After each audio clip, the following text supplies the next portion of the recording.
نحمد ونصلي على رسول الكريم اما بعد فاعوذ بالله من الشیطان الرجیم بسم اللہ الرحمن الرحیم السلام علیکم ورحمۃ اللہ وبرکاتہ۔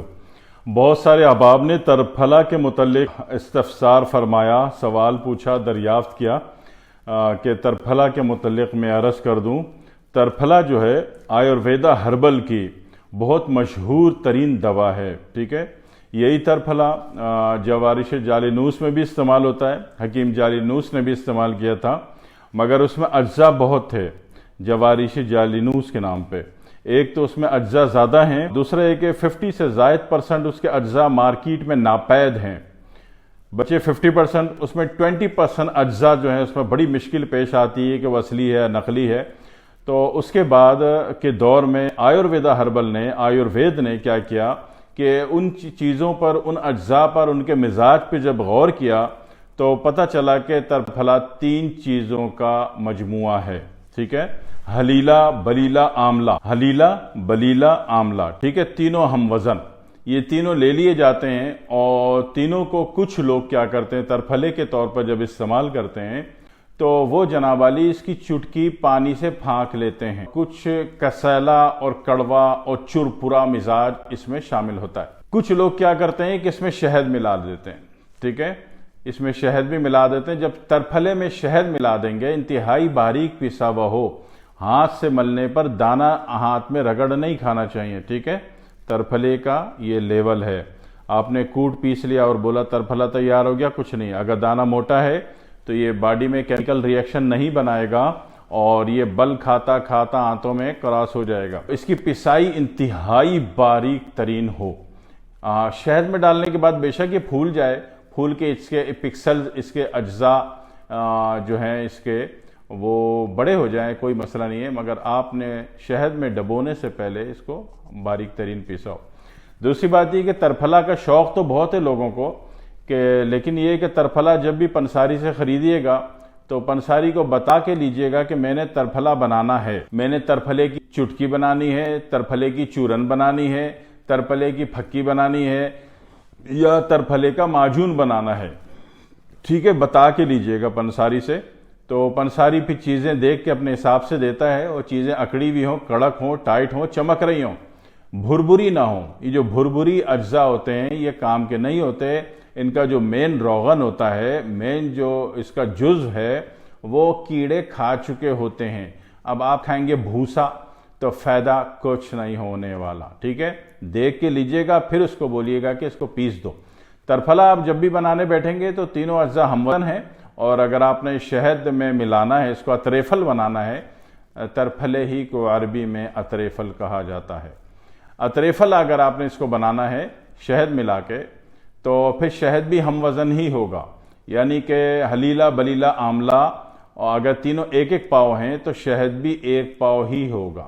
بس زیادہ شہد ڈالنے کی ضرورت نہیں ہے، اس کو یعنی کہ شیرہ ویرہ نہیں نظر آنا چاہیے، یہ مکس ہو جائے اور ایک سافٹ ٹیشو میں کنورٹ ہو جائے، خمیرے جیسی شکل ہو جائے۔ دوسری بات اس کا مزاج، ٹھیک ہے نا، اس کے مزاج میں، ترپھلے کے مزاج میں اکثر احباب نے فرمایا کہ ترپھلا عضلاتی ہوتا ہے۔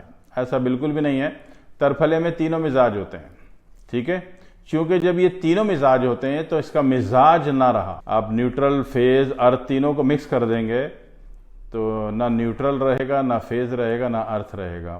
محض یہ ایک ایسی دوا بن جائے گی جو باڈی کے تینوں یونٹوں کو موو کر دے گی۔ تینوں یونٹوں کو، اعصابی یونٹ ہو گیا آپ کا، عضلاتی یونٹ ہو گیا مسکولر سسٹم، اور غدی یونٹ ہو گیا گلینڈ سسٹم۔ یہ ان تینوں میں سے کسی میں بھی مردنی ہے یا کوئی بھی یونٹ تسکین میں ہے یا تحلیل میں ہے، یہ تینوں کو تحریک دے دے گا۔ ہاں، کہا جاتا ہے کہ ایک دوا، ایک جز جو ہے وہ ایک ہی یونٹ میں ایک وقت میں تحریک دیتا ہے، دوسرے میں تسکین دیتا ہے، تیسرے میں تحلیل دیتا ہے۔ یہ فلسفہ 100% ٹھیک، مگر اس فلسفے میں خیال کیا جاتا ہے کہ دوا کا مزاج آپ بنا کیا رہے ہیں، ٹھیک ہے۔ مگر جب ترپھلا بناتے ہیں تو اس کا کوئی مزاج نہیں ہوتا، ترپھلے کا کوئی مزاج نہیں ہوتا۔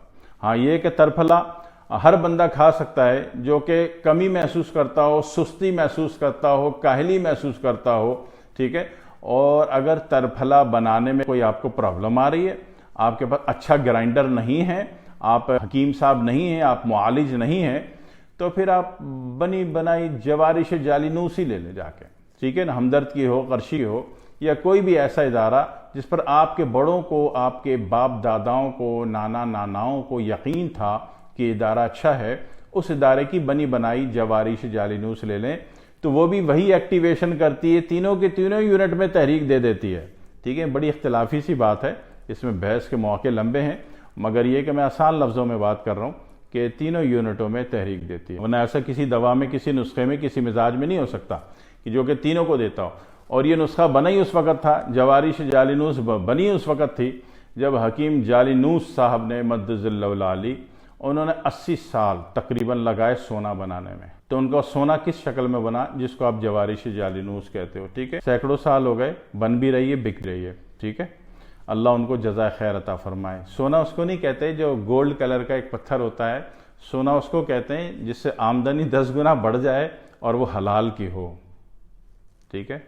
سونا بنانا اس کو کہتے ہیں کہ آپ کوئی بھی چیز ہو، ٹھیک ہے، آپ مٹی ہے، چکنی مٹی آپ کے پاس وافر میں ماترا میں موجود ہے، دودھ والے باڑے وہ گوبر جو ہے وہ فری میں دے دیتے ہیں، ٹھیک ہے نا، آپ نے وہ سکھا کے ہم وزن مٹی میں ملا دی اور اس کے پیک آپ نے جناب والی پورے فلیٹوں میں اور گھروں میں جا کے بیچنے شروع کر دیا، 2-2 کلو کا پیکٹ بنا کے، اور آپ کی زندگی ایک دم چینج ہو گئی، ہر کسی نے $1 کا بھی لے لیا۔ تو بھائی محترم، چینج ہوا نہیں ہوا؟ نوکری جو کر رہے تھے 9 to 5، اس سے 1000 گنا آپ کی آمدنی بڑھ گئی، ٹھیک ہے۔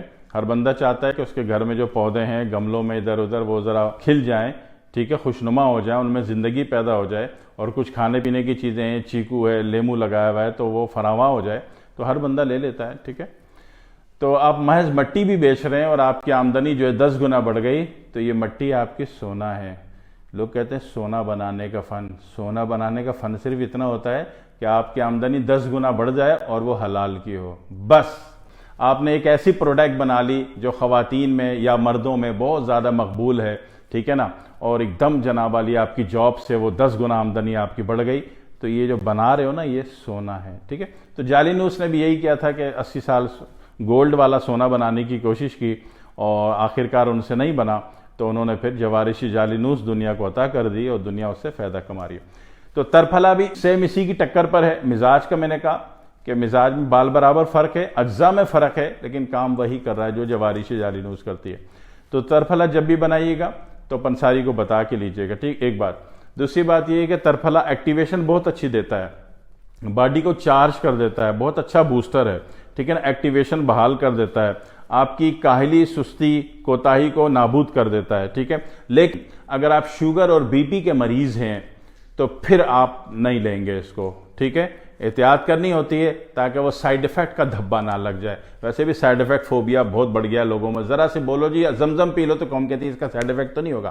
تو بھائی وقت سے پہلے بتا دیتا ہوں کہ 2 افراد جو ہے، بی پی والے اور شوگر والے، وہ اس کو نہیں لیں گے، ٹھیک ہے، اور کینسر والے بھی نہیں لیں گے، جناب علی، بواسیر والے بھی نہیں لیں گے، ٹھیک ہے، 4 گروہ نہیں لیں گے، باقی ہر کوئی اس کو لے سکتا ہے، ٹھیک ہے۔ دعا میں یاد رکھیے گا۔ والسلام علیکم ورحمۃ اللہ وبرکاتہ۔